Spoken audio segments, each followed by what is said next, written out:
ದಾವಣಗೆರೆ ದಕ್ಷಿಣ ವಿಧಾನಸಭಾ ಕ್ಷೇತ್ರದ ಉಪಚುನಾವಣೆಯಲ್ಲಿ ಕಾಂಗ್ರೆಸ್ ಪಕ್ಷದ ಅಭ್ಯರ್ಥಿ ಸಮರ್ಥ ಶಾಮನೂರು ವಿರುದ್ಧ ಪಕ್ಷ ವಿರೋಧಿ ಚಟುವಟಿಕೆ ನಡೆಸಿರುವ ಆರೋಪದ ಹಿನ್ನೆಲೆಯಲ್ಲಿ ಮಾಜಿ ಸಚಿವ ಜಮೀರ್ ಅಹಮದ್ ಖಾನ್ ವಿರುದ್ಧ ಶಿಸ್ತು ಕ್ರಮ ಕೈಗೊಳ್ಳುವಂತೆ ಎಐಸಿಸಿ ಅಧ್ಯಕ್ಷ ಮಲ್ಲಿಕಾರ್ಜುನ್ ಖರ್ಗೆ ಅವರಿಗೆ ಪತ್ರ ಬರೆದಿದ್ದೇನೆ ಎಂದು ಕೆಪಿಸಿಸಿ ಪ್ರಧಾನ ಕಾರ್ಯದರ್ಶಿ ಹಾಗೂ ವಕ್ತಾರ ಡಿ ಬಸವರಾಜ್ ತಿಳಿಸಿದರು.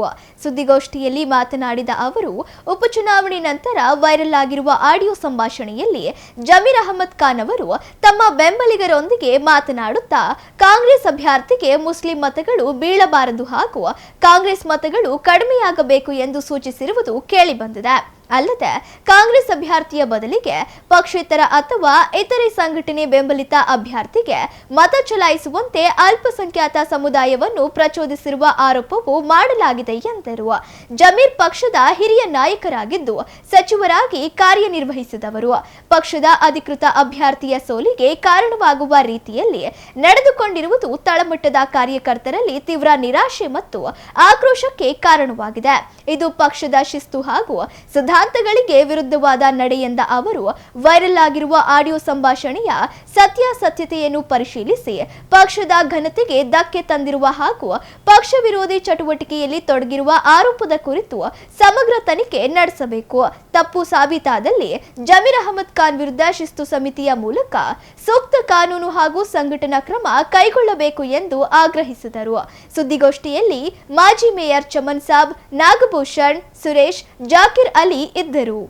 ನಿನ್ನೆ ತಾನೇ ಕರ್ನಾಟಕ ರಾಜ್ಯಕ್ಕೆ ಒಂದು ಬರಸಿಡಿಲು ಬಡದಂತೆ ಏನು ದಾವಣಗೆರೆ ಬೈ ಎಲೆಕ್ಷನ್ ಇತ್ತು, ಆ ಉಪಚುನಾವಣೆಯಲ್ಲಿ ಬೈ ಎಲೆಕ್ಷನ್ನಲ್ಲಿ ಕಾಂಗ್ರೆಸ್ ಪಕ್ಷದಲ್ಲಿ ಹಲವಾರು ವರ್ಷಗಳ ಕಾಲ ಕಳೆದ ಸರ್ಕಾರ ಮತ್ತು ಈ ಸರ್ಕಾರ ಎರಡೂ ಸರ್ಕಾರಗಳಲ್ಲಿ ಮಂತ್ರಿಯಾಗಿ ಉನ್ನತ ಸ್ಥಾನಮಾನಗಳನ್ನು ಪಡೆದು ಅಂಥ ಒಬ್ಬ ಮಂತ್ರಿ, ನಾನೇನು ಅದನ್ನು ಹೇಳಲಿಕ್ಕೆ ಹೆಸರು ಹೇಳೋದಕ್ಕೆ ಹಿಂದೆ ಮುಂದೆ ಮಾಡೋದಿಲ್ಲ, ಜಮೀರ್ ಅಹಮದ್ರವರು ಇವತ್ತು ಕಾಂಗ್ರೆಸ್ ಪಕ್ಷಕ್ಕೆ ದೊಡ್ಡ ಆಘಾತವನ್ನು ಅವ್ರು ಮಾಡಿರ್ತಕ್ಕಂಥ ಕೃತ್ಯದಿಂದ ಪಕ್ಷಕ್ಕೆ ಇವತ್ತು ಮರೆಯಲಾರದಂಥ ಒಂದು ನೋವನ್ನು, ತೊಂದರೆಯನ್ನು ನೀಡಿರೋದು ನಾವೆಲ್ಲ ಮಾಧ್ಯಮದಲ್ಲಿ ನಿನ್ನೆ ಟಿ ವಿ ಮಾಧ್ಯಮದಲ್ಲಿ ಮೊದಲನೇದಾಗಿ ಸ್ಫೋಟ ಆಗೋಯಿತು.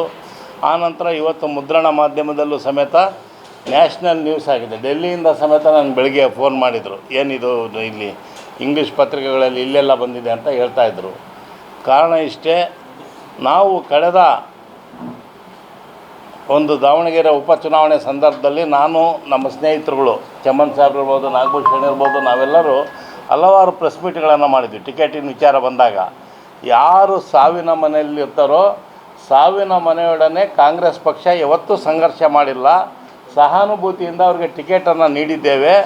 ಅವ್ರಿಗೆ ಈ ಸಾರಿ ಯಾವುದೇ ಒಂದು ಸ್ಪರ್ಧೆ ನಾವು ಬೇರೆಯವ್ರಿಗೆ ಕೊಡೋದಿಲ್ಲ, ಅವ್ರಿಗೆ ಫ್ಯಾಮಿಲಿ ಕೊಡೋದಂತೇಳಿ ಆ ಸಂದರ್ಭದಲ್ಲಿ ಹೇಳಿದ್ದೆ. ನಾನು ಸಮೇತ ದಾವಣಗೆರೆ ವಿಚಾರಕ್ಕೆ ಬಂದರೆ 40 ವರ್ಷ ಪಾರ್ಟಿಗೆ ದುಡಿದೀನಿ, ನಾನು ಸಮೇತ ಕ್ಲೈಮ್ ಮಾಡಲ್ಲ. ಈಗ ಬೇರೆ ಸಂದರ್ಭ ಆದರೆ ನಾನು ಕೇಳ್ತಾ ಇದ್ದೆ ಅಂತಕ್ಕಂಥ ಮಾತನ್ನು ಉಚ್ಚರಿಸಿದ್ದೆ.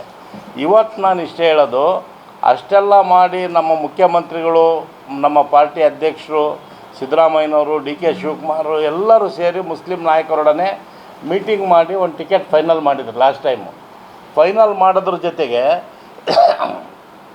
2 ಉಪಚುನಾವಣೆಗಳಿದ್ದ ಪ್ರಯುಕ್ತ ಮುಖ್ಯಮಂತ್ರಿಗಳು ಉಪಮುಖ್ಯಮಂತ್ರಿಗಳು ದಾವಣಗೆರೆಗೆ 3 ಸಾರಿ ಭೇಟಿ ನೀಡಿದರು ಮತ್ತು ನಮ್ಮ ಬಾಗಲಕೋಟೆಗೆ ಹೋದರು, ಇಲ್ಲಿ ಬಂದರು.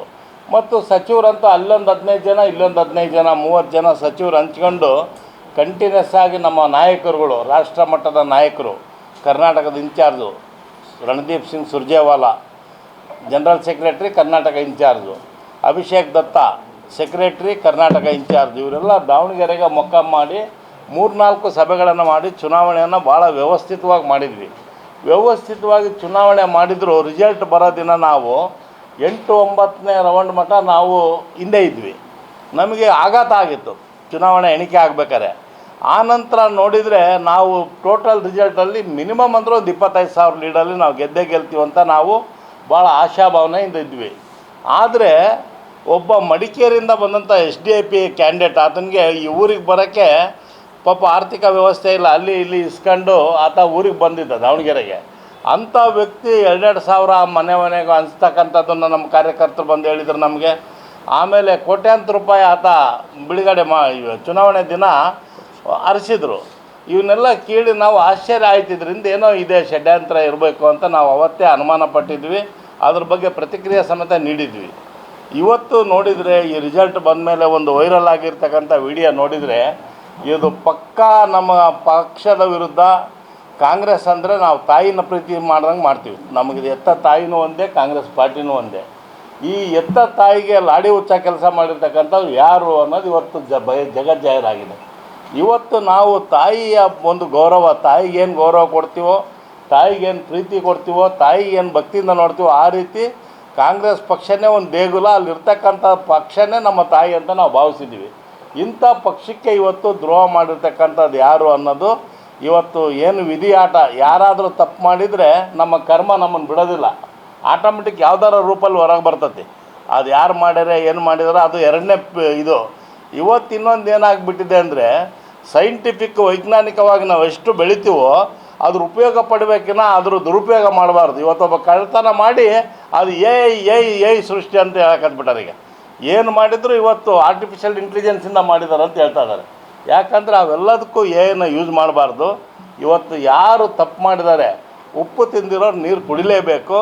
ನಾನು ನಿನ್ನೆ ತಾನೇ ನಾವು ನಮ್ಮ ಚಮನ್ ಸಾಹೇಬರು ನಿನ್ನೆ AICC ಅಧ್ಯಕ್ಷರು ಮಲ್ಲಿಕಾರ್ಜುನ ಖರ್ಗೆ ಅವ್ರಿಗೆ, ರಣದೀಪ್ ಸಿಂಗ್ ಸುರ್ಜೇವಾಲಾರ್ ಅವ್ರಿಗೆ ಇನ್ಚಾರ್ಜು, ಆರ್ಗನೈಜೇಷನ್ ಜನರಲ್ ಸೆಕ್ರೆಟರಿ ವೇಣುಗೋಪಾಲ್ರವ್ರಿಗೆ, ರಾಹುಲ್ ಗಾಂಧಿ, ಪ್ರಿಯಾಂಕಾ ಗಾಂಧಿ, ಸಿದ್ದರಾಮಯ್ಯರು, DK ಶಿವಕುಮಾರ್ 7 ಜನಕ್ಕೆ ನಾವು ನಿನ್ನೆ ಮೇಲ್ ಮಾಡಿ ಜೊತೆಗೆ ಸ್ಪೀಡ್ ಪೋಸ್ಟನ್ನು ಸಮೇತ ಮಾಡಿದ್ವಿ. ನಾವು ಏನಂತ, ಈ ರೀತಿ ತಪ್ಪು ಮಾಡಿರೋರನ್ನ ಇಮ್ಮಿಡಿಯೇಟಾಗಿ ನೀವು ಆಕ್ಷನ್ ಮಾಡಬೇಕು.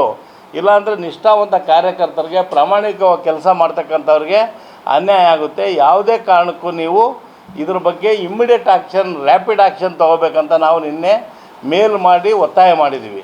ಇವತ್ತು ಕಾರಣ ಇಷ್ಟೇ, ನಾವು ಭಾಳ ಕಷ್ಟಪಟ್ಟು ಚುನಾವಣೆ ಮಾಡಿದರೆ ಗೆದ್ದಿದ್ದು 5,000 ಲೀಡಲ್ಲಿ. ಯಾಕಂದರೆ ಭಾಳಷ್ಟು ಅಭಿವೃದ್ಧಿ ಮಾಡಿದ್ವಿ. ಆ ದಾವಣಗೆರೆ ಹಳೆ ಭಾಗದಲ್ಲಿ ಟೀಕೆ ಮಾಡೋದಕ್ಕೆ ಟೀಕೆ ಮಾಡಲಿ, BJP ಅವ್ರು ಒಪ್ಕೊಂತೀನಿ. ಆದರೆ ಈಗ ಚುನಾವಣೆಗಳು ಯಾವಿಲ್ಲ. ನೀವು ಬಂದರೆ ನಾನು ಕರ್ಕೊಂಡು ಹೋಗ್ತೀನಿ. ಪ್ರತಿಯೊಂದು ರಸ್ತೆಗಳು ಡಬಲ್ ರೋಡ್ ಇದ್ದಾವೆ, ಹಳೆ ಊರಲ್ಲಿ ಸಿಮೆಂಟ್ ರಸ್ತೆಗಳಿದ್ದಾವೆ, ಒಳ್ಳೆ ಟಾಪ್. ಬೆಂಗಳೂರಲ್ಲಿ ಸಮೇತ ಇಲ್ಲ ಅಂಥ ರೋಡ್ಗಳು ಹಳೆ ಊರಲ್ಲಿದ್ದಾವೆ, ದಾವಣಗೆರೆ ಸೌತಲ್ಲಿ. ಯಾಕಂದರೆ ಶಾಮನೂರು ಶಿವಶಂಕರಪ್ಪನವರು ನನಗೆ ಬೇಕೇ ಬೇಕಿದಂತೇಳಿ ಗ್ರ್ಯಾಂಟ್ ಹಾಕ್ಸಿ ಅಲ್ಲಿ ಅಭಿವೃದ್ಧಿ ಮಾಡಿದ್ದಾರೆ. ಮಲ್ಲಿಕಾರ್ಜುನ ಅವರು ಅಭಿವೃದ್ಧಿ ಮಾಡಿದ್ದಾರೆ. ಇವತ್ತು ಅಲ್ಲಿ ಬಂದಿರತಕ್ಕಂಥ MLAಗಳಿಗೆ 100 ಕೋಟಿ ಹಾಕಿದರೆ, ಅವರಾದರೂ MLA ಅವ್ರಿಗೆ ಶಾಮನೂರು ಏನು ಹೇಳ್ತಾರೆ ಅಂದರೆ, ಅಲ್ಲಿ ಒಂದು ಹಾಸ್ಪಿಟ್ಲ್ ಆಗಬೇಕು, ಕಾಲೇಜ್ ಆಗಬೇಕು, ಆ ಜನರ ಬಯಕೆ ಏನಿದೆ ಅದು ಈಡೇರಿಸ್ಬೇಕಂತ ಅವ್ರು ಹೊರಟಿದ್ದಾರೆ. ಆದರೆ ನಾನು ಇದೆಲ್ಲ ಎರಡನೇ ವಿಚಾರ. ಆದರೆ ಮೊದಲನೇದಾಗಿ ಇವತ್ತು ಕಾಂಗ್ರೆಸ್ ಪಕ್ಷವನ್ನು ಎಲ್ಲ ರೀತಿಯಲ್ಲಿ ಅಧಿಕಾರಯುತವಾಗಿ ಅಲ್ಲೆಲ್ಲ ಒಂದು ಅನುಕೂಲ ಪಡೆದು ಪಕ್ಷಕ್ಕೆ ದ್ರೋಹ ಬಗೆತಕ್ಕಂಥದ್ದು ಯಾರೂ ಸಹಿಸೋಕ್ಕೆ ಸಾಧ್ಯ ಇಲ್ಲ. ಪಕ್ಷ ಏನಾದರೂ ಉಳಿಬೇಕಂದ್ರೆ ಇಂಥವ್ರ ವಿರುದ್ಧ ಕಠಿಣವಾದ ಕ್ರಮವನ್ನು ಪಕ್ಷ ತಗೊಳ್ಳೇಬೇಕು. ಯಾವುದೇ ಕಾರಣಕ್ಕೆ ಅವ್ರನ್ನ ಬಿಡಬಾರ್ದು. ತಕ್ಷಣ ಅವ್ರನ್ನ ಯಾವ ಕಾರಣಕ್ಕೂ ಇವತ್ತು ಏನು ಮಾಡಿದ್ದಾರೆ, ಇವತ್ತು ಫೋರೆನ್ಸಿಕ್ ಸೈನ್ಸ್ FSLಗೆ ತನಿಖೆಗೊಳಪಡಿಸ್ಬೇಕು. ಮತ್ತು ಯಾರಾದರೂ ಡಿನೈನ್ ಮಾಡಿದರೆ, ಸತ್ಯಹರಿಶ್ಚಂದ್ರ ನಾನು ಇದು ಮಾಡಿಲ್ಲ ಅಂದರೆ, ಆ ಸತ್ಯಹರಿಶ್ಚಂದ್ರ ನಾನು ಮನವಿ ಮಾಡ್ತೀನಿ, ನಾರ್ಕೋ ಅನಾಲಿಸಿಸ್ ಟೆಸ್ಟ್ಗೆ ನೀವು ಸ್ವಯಂ ಪ್ರೇರಣೆಯಾಗಿ ಬರಬೇಕು.